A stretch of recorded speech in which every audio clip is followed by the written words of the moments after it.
Today I want to introduce you to one of our senior program leaders.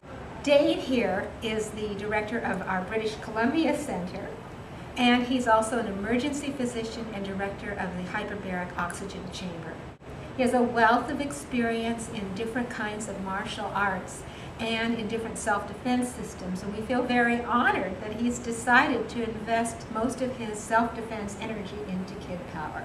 He told me a really amazing self-defense story that I wanted him to share with you. Great. Well, this really relates to people who come to a workshop, and understandably people are sometimes concerned about doing the kinds of techniques that we teach because they don't want to hurt somebody, and they feel that even if they're trying to defend themselves against someone, we're trying to cause them a problem in some way, even if it's a serious threat, they say, I could never do that, that's just too mean, and that would be kind of unpleasant, and I couldn't bring myself to use those techniques. So that's a normal reaction, and I feel very much the same way sometimes.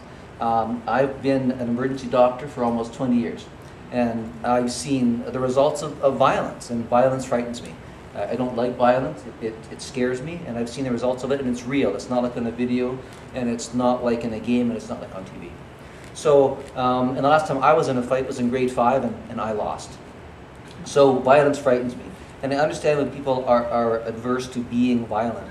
So I tell them the story of Cuddles the Cat. And we all like to be warm, loving, friendly people, like Cuddles the Cat. And let's imagine that I'm holding on to Cuddles, we're having a nice lovely time, and everyone's purring and loving, and everything's good. But imagine that a vicious dog came up, or just a dog that was scary and barking, and Cuddles believed that the dog was about to attack. And if I held on to Cuddles and prevented Cuddles escaping, all Cuddles really wants to do is get away. Cuddles doesn't want to fight, doesn't want to hurt anybody, but wants to escape to safety. Now, if I prevent Cuddles from escaping, what is Cuddles going to do? Cuddles is going to use all of her natural abilities, her teeth and her claws, to fight back. She's going to bite and claw and do what she needs to do for those 15 or 20 seconds that it takes to get away and escape to safety. Now, fortunately, Cuddles hasn't been told, don't fight back. You might make the dog more angry and you might hurt you more severely. So Cuddles is doing what Cuddles naturally can do and has to do to be safe. That doesn't make Cuddles a vicious cat.